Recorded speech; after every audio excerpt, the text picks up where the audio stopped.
नमस्कार, मी प्रिया कहार बातमीपत्रात आपले स्वागत करते। आपण पाहत आहात झूम ऑन न्यूज। सुरुवातीलाच पाहूया ब्रेकिंग बातमी।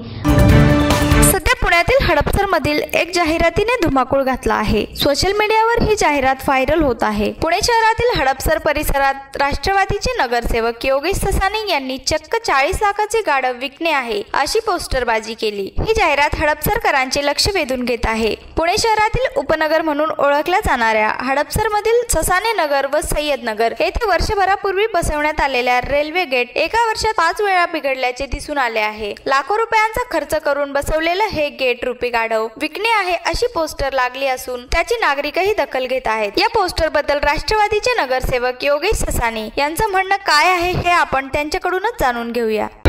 ससाने नगर सय्यद नगरच्या रेल्वे गेटवरती माननीय आमदार साहेबांनी गेल्या वर्षी त्यांच्या फंडातनं आमदार निधीतनं सुमारे 40 लाख रुपये खर्च करून गेटचं विस्तारीकरण केलं। खरं तर त्यावेळेस ज्या जाहिराती केल्या, त्यावेळेसच्या बातम्या छापून आणल्या, त्यावेळेसच्या फेसबुक असेल आमदार साहेबांचं की या गेटवरती 40 लाख रुपये खर्च करून आपण नवीन गेट करणार आहोत, त्याची रुंदी वाढवणार आहोत, 45 फूट रुंद गेट होईल असं आमदार साहेबांनी त्यावेळेस उद्घाटनाच्या भाषणामध्ये नमूद केलं होतं। परंतु प्रत्यक्षात काम करत असताना गेटची रुंदी आधीची 34 फूट होती, नंतरची रुंदी 28.5 फूट निघाली। ही सर्व माहिती माहितीच्या अधिकारामध्ये माहिती विचारल्यानंतर रेल्वे प्रशासनानं आम्हाला दिली। याच्यावरती निधी खर्च किती झाला तर त्यांनी 19,98,000 रुपये निधी खर्च झाल्याचं आम्हाला पत्र दिलं। मग आमदार साहेबांनी जी घोषणाबाजी केली होती ती चुकीची होती। बरं तेही असू देत। त्याच्यानंतर गेल्या सुमारे 1 वर्षामध्ये हे गेट काही ना काही कारणास्तव, भले गाडी धडकलेली असेल, मेकॅनिकल फॉल्ट असेल, 5 वेळा ते गेट बंद झालं किंवा तुटलं। मग याला जबाबदार कोण? मग याचा अर्थ 20 लाख रुपये निधी देऊन सुद्धा निकृष्ट दर्जाचं काम आमदार निधीतनं झालेलं आहे।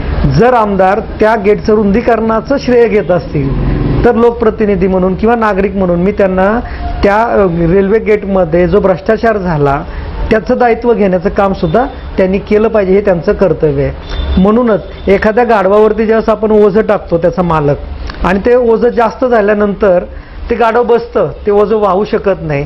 तशीच परिस्थिती ह्या रेल्वे गेटची आहे। रेल्वे गेटवरती 20 लाख का 40 लाख हा वादच नाही, परंतु त्यांनी जाहिरात केली म्हणून 40 लाखाचे बोर्ड लावण्याची वेळ आली आणि हे 40 लाख रुपये असणारं गाढवासारखं गेट हे त्याचं वजन पेलू शकत नाही आणि ते वारंवार पडतंय।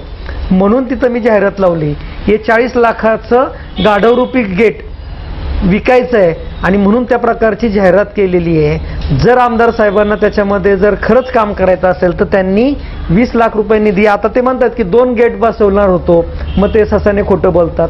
मग जाहिरातीमध्ये त्यावेळेसच्या फेसबुकच्या पोस्ट जर पाहिल्या तर त्यावेळेस त्यांनी 2 गेटचा उल्लेख केलाच नाही ना, एकाच गेटचा उल्लेख केला।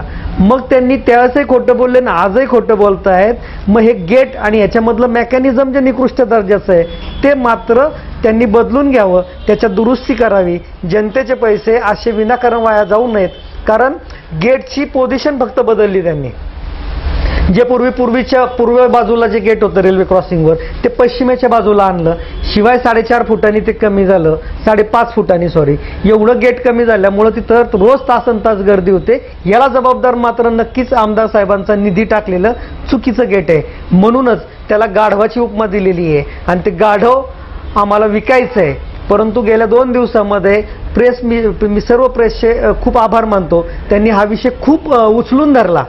पुणे शहरातील अनेक वृत्तपत्र असतील, प्रिंट मीडिया असेल, त्यानंतर TV मीडिया असेल, त्यांनी खूप उचलून धरल्यानंतर तो तिथला फ्लेक्सच गायब केला। मग आता असं मला म्हणावंसं वाटतंय की आमचं 40 लाखाचं गेट रूपी गाढव इथनं चोरीला गेलेलं आहे आणि ते आम्हाला शोधून आणून देणाऱ्यास आम्ही 1 रुपया बक्षीस जाहीर करणार आहोत। मग ते जर कोणी शोधून आणून दिलं, कारण बाकीचे फ्लेक्स तिथं राहिलेत, फक्त गाढवाचंच फ्लेक्स जर प्रशासनाने काढला असेल किंवा आमदार साहेबांच्या कार्यकर्त्यांनी काढला असेल तर नक्कीच चुकीचं काम। मग हे लोकांपासून किती लपवलं तरी ते उघड होत असतं। शेवटी अशी म्हण आहे मराठीमध्ये, कोंबडा किती पण डालून ठेवला तरी सूर्य उगवायचा थांबत नाही। त्यामुळं जे चुकीचं काम झालेलं आहे ते नागरिक काय विसरणार नाहीत। भले आमचा त्यांनी बराचसा वापर करून फ्लेक्स कोण काढला तरी हरकत नाही, परंतु लोकांना माहिती आहे की आमदारांनी फार इथं घोषणाबाजी करून, फ्लेक्सबाजी करून ही कोंडी सोडवण्यासाठी गेट लावतो असं म्हणलं होतं, परंतु प्रत्यक्षामध्ये हितली वाहतूक कोंडी पहिल्यापेक्षा जास्त होते, त्याला कारणीभूत हे गेट आहे। म्हणूनच सर्वात शेवटी सांगतो की गाढवरूपी गेट आम्हाला विकायचं आहे आणि त्याची किंमत 40 लाख रुपये आहे.